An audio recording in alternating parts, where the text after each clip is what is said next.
नमस्कार मैत्रिणींनो. ठरलं तर मग या मालिकेच्या आजच्या भागाचा थोडक्यात मी रिव्ह्यू सांगते. आज नेमकी काय काय घडणार आहे ते. ठरल्याप्रमाणे आजच्या भागाची सुरुवात होते रविराज यांच्या प्रचंड संतापाने, कारण आता त्यांच्यासमोर एक भयंकर सत्य उघड झालेलं असतं.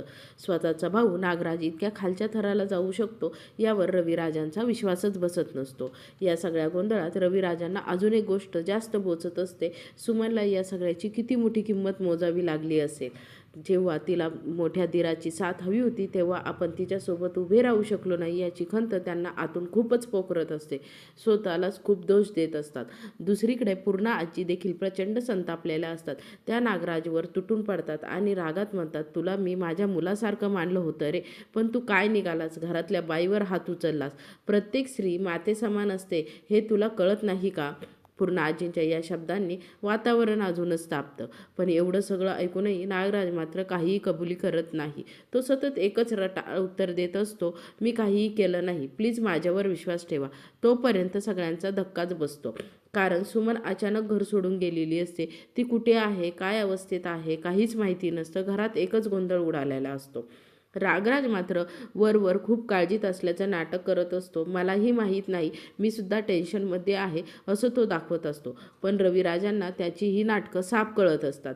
रविराज ठामपणे म्हणतात, काहीही झालं तरी आपल्याला सुमनला लवकरात लवकर शोधायचं आहे आणि तू तू इथून कुठेही जाणार नाहीस. नागराज कितीही पोटतिडकीने बोलत असल्या तरी आता कुणीही त्यावर विश्वास ठेवायचा नाही आणि कुणीही विश्वास ठेवायला तयार नसतं. सायलीचाही संशय येतो. ती मनातल्या मनात ठरवते, हा माणूस काळजीचं नाटक करू शकतो. मला खात्री आहे या सगळ्या मागे याचाच हात आहे. प्रियालाही नागराजवरच संशय असतो. महिपतसारख्या गुंडाला लपवू शकणारा माणूस आपल्या बायकोला किडनॅप करू शकतो हे तिला पक्क कळलेलं असतं. इकडे दुसरीकडे सुमनला एका बंद जागेत हात बांधून ठेवलेलं असतं. ती जीवापाड हात सोडण्याचा प्रयत्न करत असते, पण तिच्या प्रयत्नांवर महिपत खळखळून हसतो. सुमनची अवस्था खूपच बेकार झालेली असते. घरात शोध मोहीम सुरू असते. आता नातेवाईक, हॉस्पिटल सगळीकडे चौकशी सुरू होते. अर्जुन सांगतो की पोलीस तक्रार सकाळीच होईल, पण त्याने आता इन्स्पेक्टर सावंत यांना वैयक्तिकरित्या माहिती दिलेली असते. रात्रभर कुणीच झोपत नाही. सकाळ उजाडते, पण तरीही सुमनचा काहीही पत्ता लागत नाही. सायली थकलेली असतानाही सगळ्यांसाठी नाश्ता बनवायला उभी राहते, कारण तिला माहिती असतं या घरात सध्या सगळ्यांना आधाराची गरज आहे. तेवढ्यात इन्स्पेक्टर सावंतचा कॉल येतो. सुमनचा मोबाईलचं लास्ट लोकेशन ट्रेस्ड होतं. ते लास्ट लोकेशन असतं वेशीजवळ. हे ऐकून सगळ्यांचा काळजाचा ठोका चुकतो. रविराज, अर्जुन आणि सायली तात्काळ त्या लोकेशनकडे जायला निघतात. हे सगळं ऐकून नागराजच्या अंगाला घाम फुटतो, कारण त्याला माहिती असतं त्या दिशेला महिपतचं गॅरेज आहे आणि तिथेच सुमनला बांधून ठेवलंय.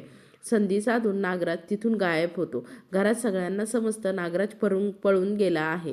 दरम्यान सायली, अर्जुन आणि इन्स्पेक्टर सावंत त्या गॅरेजजवळ पोहोचतात. आता शुकशुकाट असतो. गुंड गायब असतात. तेवढ्यात आतून महिपतचा ओरडण्याचा आवाज येतो. आता खरी कसोटी सुरू होणार आहे. आता पोलीस सायली महिपतपर्यंत पोहोचेल का? सुमनची सुटका होईल का? सुमन सापडल्यानंतर सुमन काय जबाब देणार आहे? नागराजचा खरा चेहरा उघड होईल का? महिपतचं गॅरेजचं नेमकं काय सापडणार? सुमन सापडेल का? हे पाहणं मनोरंजक ठरणार आहे. त्यासाठी माझ्या चॅनेलला लाईक, सबस्क्राईब, शेअर करा. थँक्यू.